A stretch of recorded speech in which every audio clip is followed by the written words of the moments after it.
नर्मदे अरे या ठिकाणी बघा हे राम मंदिर आहे. राम मंदिर दरबार सेवा समिती या ठिकाणावरून आम्ही आहे ना आज जोगे टिकऱ्यावरून आहे ना जोगे टिकरी या ठिकाणी हा घाटाचं दर्शन घेऊन आम्ही पुढे आहे ना अमरकंटक या ठिकाणी चाललेलो आहे. अमरकंटक या ठिकाणी नर्मदे नर्मदे अरे या ठिकाणी आपण बघू शकता. आपण आहे ना जोगे टिकरी हा घाट आहे, या घाटावरती आलेलो आहे. इथे आहे ना नर्मदेश्वर महादेव मंदिर आहे. या ठिकाणी आपण या ठिकाणी ज्या घाटाचं दर्शन घेऊन आपण पुढे आहे ना अमरकंटक या ठिकाणी आहे ना पुढे चाललेलो आहे. या ठिकाणी हा घाट आहे.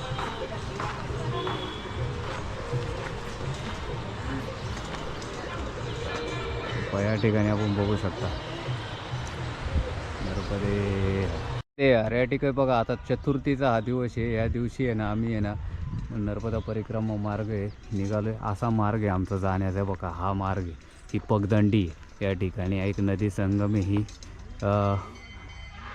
या नदी संगमावरून हे नदीचं काही नाव मला माहीत नाही आहे, पण हे बघा ती छोटीच काहीतरी असणार आहे नदी. आणि हा जो मार्ग आहे असा या मार्गे या पगदंडीने हे जे परिक्रमा असे चाललेत अशा मार्गे जायचं. ही नर्मदा मैया आहे इकडे तुम्हाला सर्व दिसते. आम्हाला परत दर्शन घेता घेता मी जाणार नर्मदे नर्मदे अरे या ठिकाणी बघा आपण आहे ना जोगी टिकऱ्यावरून आल्याच्यानंतर आपल्याला जी कोरल नदी संगम लागतो जे आहे ना ह्या कोरल नदीचे जी होती ती आणि ही कोरल नदी आहे आणि इथून जरा घसरतं आहे या ठिकाणी. कारण आपल्याला जर ह्या ठिकाणी जर पाहिलं तर असा हा जो मार्ग आहे ना आपल्याला आहे ना अमरकंटककडे जाण्यासाठी आहे ना आता थोडासा काय ना मैयाचं आपल्याला इथे बालरूप पण बघायला भेटणार आहे. सगळं मैयानं आणि हा खरोखर ह्याच मार्गे आपल्याला जायचं होतं या ठिकाणी. आणि ह्या मार्गे जाण्यासाठी आपण हा जोगी टिकऱ्याला थांबलो होतो.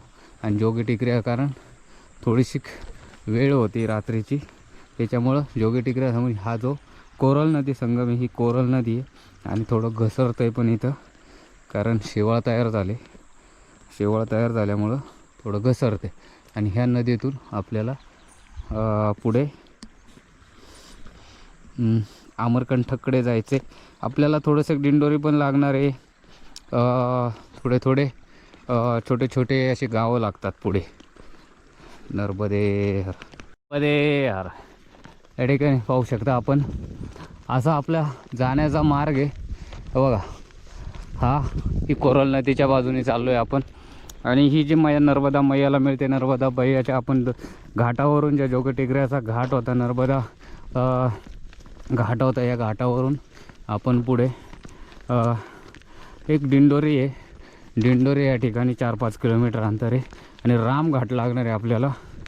दिग्विजय यांनी जे स्थापन केलेलं आहे तिथे तर रामघाट रामांनी म्हणजे ज्या रामाच्या बरेच हजारो वर्षे झाले असेल त्या ठिकाणी आहे ना स्थापन केलेला जो रामघाट आहे तिथे त्या ठिकाणी आपण जाणार आहे. आणि त्या घाटावरचं दर्शन घेऊन पण पुढे निघणार आहे. तो पण 4-5 किलोमीटर अंतरावरती आहे. एक नर्मदा मैया किनारी जे पावन ह्या जो मार्ग आहे देवभूमी आहे. आपण देवपथ मार्गाने चाललेलो आहे. हा देवपथ मार्ग आहे आणि या ठिकाणी पुढे आपल्याला रामघाट लागतो आहे. पुढे नर्मदे अरे या ठिकाणी बघा आपल्याला नर्मदा मैयाचं इथूनही दर्शन होतं आहे. आम्ही आता किनारा मार्गे चाललेलो आहे. जोगी टिकऱ्यावरून आम्ही आहे ना दिंडोरी आम्हाला एक 3-4 किलोमीटर, त्याच्यानंतर आहे ना छोटी छोटी गावं लागतात, वाड्या लागतात. आणि हे जे आहे ना आता इथे असं एक ना ही जे देवपथ मार्ग आहे देवभूमी आणि ही देवांचा मार्ग आहे. ज्या ठिकाणी आम्ही देवांच्या मार्गात इथं कितीतरी पौराणिक म्हणजे भरपूर वर्षाचं एक पिंपळाचं झाड आहे, कितीतरी हजारो वर्षापूर्वीचं आहे. लय मोठं झाड आहे हे पण. आणि असा आमचा आहे ना एक मार्ग आहे. ह्या मार्गे आम्ही आहे ना थोडासा बाजूनी नर्मदा मैयाच्या किनारा मार्गे चाललेलो आहे. हा किनारा मार्ग आहे वरून चाललेलो असाच आम्हाला आहे ना असा मार्ग आहे ना आता जोपर्यंत अमरकंटक येत नाही तोपर्यंत आम्हाला असाच मार्ग राहणार आहे या ठिकाणी. आणि अशाच मार्गे आम्ही पुढे या मार्गे असे नर्मदा मैयाचं दर्शन घेत मैयाचं दर्शन घेत ज्यावेळेस मैयाचं आपण परिक्रमा करत असून त्यावेळेस मैयाचं आपल्या आहे ना संगे लागते. कारण खरोखर दर्शन होत चालेल. जेव्हा नर्मदा मैयाच्या संगे जाताना येणं काही आनंद वाटतो, पण रोडने जाताना आता आम्ही आहे ना 2 दिवस रोडने होतो, पण रोडने एवढा काय आनंद आला नाही. आता मैयाच्या किनारी चाललो ना, थोडा आनंद वाटतो. असा एक भाग आहे, परिसर आहे. जरी नर्मदा मैयाच्या किनारी असलं तरी थोडासा वाळवंटाचा भाग आहे. कारण नर्मदा मैया इथे आहे ना छोटी छोटी होत चाललेली आहे. जे उगम येपर्यंत ती पार एक आपली 2 फूट अंतर एवढीच राहणार आहे, पार बालरूप होणार आहे. त्या ठिकाणी छोटं बाळ, लहान बाळ अशा पद्धतीने होणार आहे. ते पण आपण दाखवणार आहे तुम्हाला आपल्या माध्यमातून. या ठिकाणी आम्ही अशा प्रकारे नर्मदे या ठिकाणी बघा आपल्याला आहे ना नर्मदा मैयाचं दर्शन घेऊ शकता या ठिकाणी आपण. आणि असं आम्हाला मैया भेटलेली आहे आज, म्हणजे कालच आम्ही दर्शन घेतलं घाटाचं. कालपासून आम्ही मैयाच्या बरोबर आहे 2 दिवस नव्हतो, 2-3 म्हणजे तसे 8 दिवस नव्हतो मैयाच्या बरोबर. पण 3 दिवस आम्ही थोडंसं विकनेस एका ठिकाणी थांबलेलो. आणि आता हे पहा या ठिकाणी असं नर्मदा मैयाचं दर्शन आपण घेऊ शकता. आणि असे हा भाग आहे, हा परिसर आहे या ठिकाणी जर पाहिलं तर. आणि आम्ही वरून चाललेलो आहे नर्मदे हर. नर्मदे हर. हे बघा मैयाचं रूप किती छान आहे. आणि आम्ही आता चाललेलो आहो अमरकंटककडे निघालेलो आहो. हे बघा किती छान आहे मैयाचं रूप. आणि इथूनच मैया छोटी छोटी होत समोर आम्हाला बालरूपामध्ये दिसणार आहे. पण ते समजणार नाही आहे, मैया खूप छोट्या छोट्या रूपामध्ये असणार आहे. कुठे मैया आहे कुठे काय काहीच समजणार नाही आहे, कारण जंगल मार्ग आहे तो पूर्ण. त्याच्यामुळं आम्हाला थोडं जपून जावं लागणार आहे समोर. चला हे बघा डोंगरी मार्ग आहे सगळा. नर्मदे हर, नर्मदे हर. चला ते या ठिकाणी आपण बघू शकता हा जो आहे ना एक नर्मदा परिक्रमा मार्ग आहे. आम्ही आहे ना दिंडोरी जोगी टेकऱ्या या ठिकाणावरून आल्याच्या नंतर आहे ना आम्ही आहे ना पुढे छोटेसे दिंडोरी येता लागणार आहे. हा जंगल आहे, असं या जंगलामधून आहे ना आम्ही चाललेलो आहे. हे संपूर्ण जंगल परिसर आहे. आणि या जंगलांमधून आहे ना तर इथून पुढे आम्हाला जोपर्यंत 100 किलोमीटरपर्यंत असं जंगल लागणार, थोडीशी शेती लागणार, थोडं जंगल लागणार. आणि अशा मार्गे आम्ही आहे ना जे मेहकल पर्वत आहे या ठिकाणी जिथून नर्मदा मैयाचा उगम आहे ना त्या ठिकाणी आम्ही जाणार आहे. आणि एक आपल्याला मागच्या पण याच्यात मी सांगितले का हे जे ठिकाण आहे ज्या ठिकाणावरून आपल्याला जी परिक्रमा करायची ना, ही चालत जी परिक्रमा आपण करतो ना ती अशी 100 किलोमीटर अंतरापर्यंत आहे ना.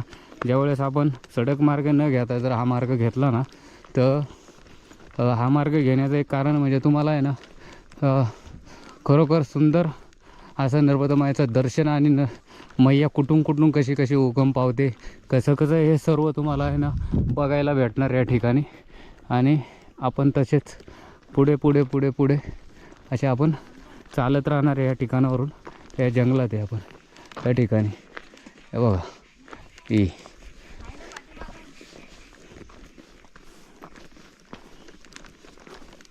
नर्मदे बघा आपल्याला आहे ना असं एक जंगलातून हा आहे ना हा मार्ग आहे बघा. या ठिकाणावरून आपण चाललेलो आहे अशा मार्गे. किती सुंदर असं दिसते तुम्हाला जर पाहिलं तर या ठिकाणी. आणि हे बघा या ठिकाणी असा थोडासा जंगल मार्ग लागणार. ह्या जंगलातून आपण चाललेलो आहे. आणि जोगी टेकऱ्यावरून आल्याच्यानंतर आपल्याला आहे ना पुढे जायचं आहे. आणि नर्मदा मैयाच्या ना जी आहे देवभूमीवरून आपण चाललेलो आहे. इथून आहे ना संत महात्मांचे आहे ना हे एक नर्मदा मैया किनारा आहे ना बरोबर आहे ना आपल्याला बिलकुल चिटकून चालायचं होतं. पण थोडंसं की ना तिथे आहे ना चढ उतार आहे ना आताशी जरा थोडंसं की विकनेस पायाचा कमी झाल्यामुळं आहे ना त्या ठिकाणी आहे ना आम्ही जाऊ शकत नाही. हे बघा हे असं नर्मदा मैयाच्या ज्या मैया येतात आणि अशा मार्गे आपल्याला जावं लागतं ह्या जंगलातून. तर जंगल थोडं लागतं, परत दुसरा आहे ना एक शेतकरी शेती लागते, परत जंगल लागतं, परत शेती लागते. असं आपल्याला आहे ना हे करत आपल्या 4 ते 5 दिवसामध्ये आपण अमरकंटक या ठिकाणी जाणार आहे. नर्मदे या ठिकाणी बघा आपण आहे ना देवरा या ठिकाणी आलेलो आहे. पुढे आपल्याला दिंडोरी लागणार आहे. आपण जोगी टेकऱ्यावरून निघल्याच्या नंतर चलो आगे चॉकलेट देता चलो. दुकान पे चलो, दुकान पे चलो चलो चलो. हे बघा, या ठिकाणी आहे ना देवरा या ठिकाणी आलेलो आहे. देवरा हे आणि आम्ही जोगी टिकरीवरून देवरा या ठिकाणी पुढे आम्हाला आहे ना हे लागणार दिंडोरी. आणि ही जी मुलं आल्यात ना आपली ही सगळी, ही चॉकलेट द्यायचं आहे त्यांना. त्यांना बोलवलं आहे दुकानामध्ये. दुकान आहे इथे पुढे, हे दुकान आहे. ह्या दुकानातून त्यांना चॉकलेट देतो या ठिकाणावरून. नर्मदे चले सब लोक ने हो गया. या ठिकाणी या दुकानातून बघा आपण त्यांना चॉकलेट देतो सगळ्यांना. ह्या नर्मदे. हे यार या ठिकाणी बघा आपण आहे ना देवरीवरून आहे ना दिंडोरी या ठिकाणी आलेलो आहे. आता दिंडोरी आहे ना जिल्हा जो आहे ना आपल्याला, जो अमरकंटकचा जो जिल्हा आहे दिंडोरी जिल्हा, हा आपण दिंडोरी जिल्ह्यात आहे. आणि दिंडोरी जिल्ह्यात आता आहे आपण त्या ठिकाणी. त्या ठिकाणावरून आम्ही आहे ना अमरकंटककडे जाणार आहे. आता ही दिंडोरी जिल्ह्यातून नर्मदा मैया राहते. काही जे दिंडोरी जिल्ह्यामध्ये ना काही भाग इकडे आहे ना, काही भाग त्या तटावरती. दोन्ही तटावरती आहे ना दिंडोरी जिल्ह्याचा आहे ना विभागला गेलेला आहे जिल्हा तो. आणि तो फक्त आपल्या एका नर्मदा मैयामधून जाते त्या याच्यामुळं विभागला गेला आहे. आणि तो एका पूल बनवला आहे, त्या मार्केट जॉईंट होतो. आणि हे पहा या ठिकाणी असा दिंडोरी जिल्हा आहे नर्मदे. या ठिकाणी बघा आपल्याला दिंडोरी जिल्हा, या ठिकाणी आपण दिंडोरी जिल्ह्यात आलेलो आहे. आणि इथेच या दोन्ही जिल्ह्याच्या मधून आहे ना तिकडून आणि इकडनं या दोन्ही भागांच्या मधून नर्मदा मैया जाते. आणि इथेच आपल्याला एक घाट आहे. इथे पुढे आल्याच्या नंतर थोडा जवळ आल्याच्या नंतर इथे घाट आहे. आपण या ठिकाणावरून आपल्याला आहे ना उत्तर तट मार्ग आहे, देवपत मार्ग आहे. या ठिकाणी आत्ता आपण आहे देवपत मार्ग आहे. आणि हा दिंडोरी जिल्हा आहे या ठिकाणी. या ठिकाणी बघा हा दिंडोरी आहे ना, या दिंडोरी जिल्ह्यामधून आम्ही आहे ना, हा उत्तर तट आहे. देवतटावरून आम्ही चाललेलो आहे. हा देवतट आहे. आणि इथे आम्ही एक आश्रम आहे, त्या आश्रमावरती थांबणार आहे नर्मदे. हे यार या ठिकाणी बघा आपण आहे ना देवरीवरून आहे ना दिंडोरी या ठिकाणी आलेलो आहे. आता दिंडोरी आहे ना जिल्हा जो आहे ना आपल्याला, जो अमरकंटकचा जो जिल्हा आहे दिंडोरी जिल्हा, हा आपण दिंडोरी जिल्ह्यात आहे. आणि दिंडोरी जिल्ह्यात आता आहे आपण त्या ठिकाणी. त्या ठिकाणावरून आम्ही आहे ना अमरकंटककडे जाणार आहे. आता ही दिंडोरी जिल्ह्यातून नर्मदा मैया राहते. काही जे दिंडोरी जिल्ह्यामध्ये ना काही भाग इकडे आहे ना, काही भाग त्या तटावरती.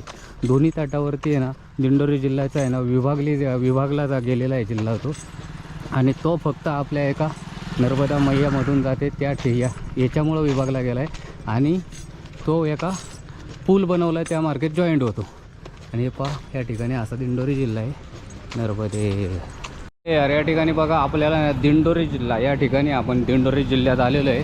आणि इथेच या दोन्ही जिल्ह्याच्या मधून आहे ना तिकडून आणि इकडनं या दोन्ही भागांच्या मधून नर्मदा मैया जाते. आणि इथेच आपल्याला एक घाट आहे. इथे पुढे आल्याच्या नंतर थोडा जवळ आल्याच्या नंतर इथे घाट आहे. आपण या ठिकाणावरून आपल्याला आहे ना उत्तर तट मार्ग आहे, देवपत मार्ग आहे. या ठिकाणी आत्ता आपण आहे देवपत मार्ग आहे. आणि हा दिंडोरी जिल्हा आहे या ठिकाणी. या ठिकाणी बघा हा दिंडोरी आहे ना, या दिंडोरी जिल्ह्यामधून आम्ही आहे ना, हा उत्तर तट आहे. देवतटावरून आम्ही चाललेलो आहे. हा देवतट आहे. आणि इथे आम्ही एक आश्रम आहे, त्या आश्रमावरती थांबणार आहे नर्मदे. यार या ठिकाणी बघा मैयाचं किती सुंदर असं रूप आहे या देवतटावर आहे. आणि देवतटावरून उत्तर तटावरून या ठिकाणी दिंडोरी जिल्ह्यामध्ये दिंडोरीमध्ये या ठिकाणी. आणि आम्हाला हा जो आहे ना भोवतिरिणी नर्मदा धर्मशाळा, हा जो आश्रम आहे इथे आम्ही थोडं थांबणार आहे या ठिकाणी. बघा हा आश्रम, या आश्रमावरती थांबणार आहे नर्मदे. या ठिकाणी बघा आपण आहे ना एक देवतट उत्तर तटावरती आहे. आणि इथे आहे ना या ठिकाणावरून आपण आहे ना आश्रमावरती होतो. भोवतारिणी मा नर्मदा सेवा समिती, हा इथे त्यांचा असा आश्रम आहे. बरोबर नर्मदा मैया किनारे आश्रम आहे या ठिकाणी, ह्या देवतटावरती. आणि दिंडोरी जिल्हा, ह्या जिल्ह्यामध्ये आश्रम आहे. आम्ही इकडनं तिकडनं जिल्ह्याचा मुख्य भाग आहे. आणि हा जो आहे ना थोडासा छोटा भाग आहे जिल्ह्याचा. आणि तो जो ब्रिज दिसतो तो जिल्ह्याच्या या मुख्य भागावरती जातो या ठिकाणावरून. आणि हा आमचा छोटासा भाग आहे हा. आणि या ठिकाणी आमचा जो नर्मदा परिक्रमा मार्ग आहे इकडनं जायचं आहे आम्हाला. आणि हा आमचा आश्रम आहे. या ठिकाणी आम्ही इथे भोजन प्रसादी घेतली. हा आश्रम आहे. संध्याकाळची इथे एक विश्राम व्यवस्था असते या ठिकाणी. आणि आता आमचा हा जाण्याचा मार्ग आहे. हा आश्रम होता आणि इकडनं आम्ही जाणार होता. तर एक शूज घालून निघतो आहे आम्ही नर्मदे. मध्ये यार या ठिकाणी बघा हा जो आहे ना आपला दिंडोरीवरून आम्ही आत्ता आहे ना पुढे रामघाट या ठिकाणी जाणार आहे. आम्हाला या ठिकाणावरून 8 किलोमीटर अंतर आहे रामघाटाचं आणि आम्ही आजची रामघाट किंवा जसा वेळ पुरण त्याप्रमाणे आम्ही पुढे पण जाऊ शकतो. पण एक रामघाटाचा आमचा आजच्या दिवसाचं एक टार्गेट आहे रामघाटाचं या ठिकाणी. आणि आम्ही या दिंडोरी ज्या भोवतीराणी जे आश्रम होता त्या ठिकाणावरून आम्ही पुढे रामघाट या ठिकाणी निघलेलो आहे. नर्मदे हर हर या ठिकाणी बघा आपल्याला असा जाण्याचा आहे ना रामघाट या ठिकाणी आहे ना दिंडोरीवरून जाण्याचा मार्ग आहे. अशा मार्गे आम्ही आमचा नर्मदा ही मैया या ठिकाणी पाहत जर असेल तर आपण मैयाच्या बाजूने चाललेलो आहे. मैया किनारा मार्गे चाललेलो आहे अमरकंटककडे. आणि देवपथ मार्गावरून आम्ही चाललेलो आहे या ठिकाणी. आणि रामघाट हा आहे ना रामघाटची पण तो आपल्याला आहे ना थोडीशी काही ना तुम्हाला आहे ना एक कहाणी सांगणार आहे हे पा त्या ठिकाणी. आणि हे शेतकरी शेती करत असतात त्या ठिकाणी. आणि पुढे आम्हाला असा मार्ग आहे नर्मदे यार या ठिकाणी बघा आपल्याला आहे ना हा जो मार्ग नर्मदा मैया कशी सुंदर अशी आहे ना. आम्ही किनारे मार्गे आहे आता हा देवपथ मार्गावरून मंडलापर्यंत आहे ना. मंडलावरून आम्ही जे निघालेलो आहे म्हणजे या ज्या उत्तर तट जो आम्ही ना जवळजवळ आहे ना 100% आम्ही किनारा मार्गच घेतलेला आहे. आणि आम्हाला आता आहे ना अमरकंटक आहे ना 60 ते 70 किलोमीटर बाकी राहिलेलं आहे. आणि या ठिकाणी आम्ही अशी नर्मदा मैया आम्हाला थोडी आहे ना जसं आम्हाला पुढं जाईन तसं तिचं बालरूप आहे ना आम्हाला बघायला भेटणार. ह्याच ठिकाणावर जो चालत असतो ना त्यावेळेसच आपल्याला हे असं बालरूप बघायला भेटणार. आता आम्हाला आहे ना एक रामघाट येणार आहे रामघाट या ठिकाणी. तर असा मार्ग आहे आम्ही रामघाटकडे चाललेलो आहे. या मार्गे हा मार्ग आहे जाण्याचा नर्मदे यार या ठिकाणी बघा आपण लुक्कामपूर या ठिकाणी आहे. आणि हे लुक्कामपूर गाव आहे. या ठिकाणावरून आपल्याला आहे ना रामघाटकडे जाण्यासाठी हे लुक्कामपूर गाव आलेलं आहे. आणि इथूनच आपल्याला आहे ना हा जो राईट म्हणजे उजव्या हाताला जायचं आहे आपल्याला रामघाट. ती गाडी आली ना त्या ठिकाणावरून राईट साईडला जायचं आहे आपल्याला लुक्कामपूर. हा मार्ग आहे आपल्याला जाण्यासाठी नर्मदे. तिथं की यारो पण आहे नर्मदे यार या ठिकाणी बघा हा मार्ग आहे आपल्याला जाण्याचा या ठिकाणी असा मार्ग आहे. आणि आपण सरळ नर्मदा परिक्रमा मार्ग हा आपल्याला रामघाट या ठिकाणी जाणार आहे नर्मदे यार या ठिकाणी बघा आपण आहे ना बैसल गाव आहे या गावामध्ये. आणि ह्या बैसलगाव पास करून आपण हा बैसलगावचा रोड आहे. आणि ह्या रोडने ह्या मार्गे आपण चाललेलो आहे. हे गाव पास करून आपल्याला आहे ना एक 3 किलोमीटर अंतरावरती आहे ना रामघाट आहे. या ठिकाणी आम्ही रामघाट या ठिकाणी जाणार आहे. आता हा जो बैसलगावचं हे जे सर्व घरे आहेत ही छोटे मुलं रस्त्यावर येत असतात. नर्मदे हर या ठिकाणी नर्मदे यार या ठिकाणी बघा आपण हे जे आहे ना नोटगाव आणि आम्ही रामघाट या ठिकाणी चाललेलो आहे. हा रामघाट आहे या ठिकाणी असा हा रामघाटचा आहे. सो टोटल हे नोटगावचा असा परिसर आहे. या ठिकाणी हे गाव आहे. आणि पुढे आम्ही पुढे चाललेलो आहे या ठिकाणी नर्मदे या ठिकाणी बघा आपल्याला रामघाट जाण्यासाठी हा जो मार्ग आहे नुनठाणगाव या ठिकाणावरून या मार्गे आपल्याला रामघाट या ठिकाणी आम्ही रामघाट या ठिकाणी चाललेलो आहे. हा रामघाट नर्मदे या ठिकाणी बघा आपण आहे ना दिंडोरीवरून पुढे आलो आहे. दिंडोरी आणि जोगे टिकरी दिंडोरीवरून आहे ना पुढे आल्याच्या नंतर आपल्याला आहे ना दुपारी जे दिंडोरी या ठिकाणी आपण भोजन प्रसादी घेऊन पुढं आलो. आणि रामघाट या ठिकाणी आलो. नर्मदा मैया तुम्हाला या ठिकाणी आहे ना कुठे हेच पाहू शकत नाही दिसू शकत नाही. कारण सगळ्या दोन्ही साईडने आहे ना असा पठरा भाग आहे त्याच्यामधून नर्मदा मैया वाहते. कुठे जंगल नाही काय नाही हे सर्व आहे ना एकतरी झाडं एवढी प्रमाणामध्ये या ठिकाणी कमी आहेत. आणि या ठिकाणी नर्मदा मैयाचं ही जी आहे ना तीर्थ आहे ना हे जर आपण जर इथं आलो ना ज्या तीर्थातून आपण जर चालतोय ना ह्या तीर्थ जे देवभूमी तर आपल्याला आहे ना ह्या चालतोय ज्या देवभूमीतून आपण जसं काय ह्या ठिकाणी वाटतं का आपण ह्या स्वर्गामधूनच चालतोय असं या ठिकाणी जो माणूस जो परिक्रमा करतो त्या माणसाला जो चालतो त्याचा जो आनंद येतो चालण्याचा त्याच्यातून आपली जी भावना उत्पन्न होते. जसं काय आपण स्वर्गातूनच चाललोय या ठिकाणी स्वर्गात नर्मदा मैयाला भेटण्यासाठी आपण चाललोय या ठिकाणी. आता जो रामघाट आहे या ठिकाणी चालतोय आणि असा ह्या मार्ग आहे जाण्याचा. समोर जे दिसतंय ते आश्रम आहे त्या ठिकाणी आम्ही आज थांबणार आहे. आणि उद्या आम्ही पुढे रामघाट सोडून पुढे अमरकंटककडे जाणार आहे. जसं आम्हाला अमरकंटक जवळ येईल तसं आमची ह्या उत्तर तटाची देव तटाची जी परिक्रमा या ठिकाणी पूर्ण होत चाललेली आहे. आज राहिले 70 ते 80 2-4 दिवस आणि ह्या तटाला भरपूर दिवस लागले, कारण भरपूर कठीण परिस्थिती आणि भरपूर कठीण परिस्थितीला मात देऊन आम्ही पुढे आणि मैयाने कितीतरी वेळा आमची परीक्षा घेतलेली आहे. त्या परीक्षेतही आम्ही पास झालेलो आहे. बघूया अजून किती वेळा मैया आमची परीक्षा घेते. त्या परीक्षेत आम्ही पासच होणार. नर्मदे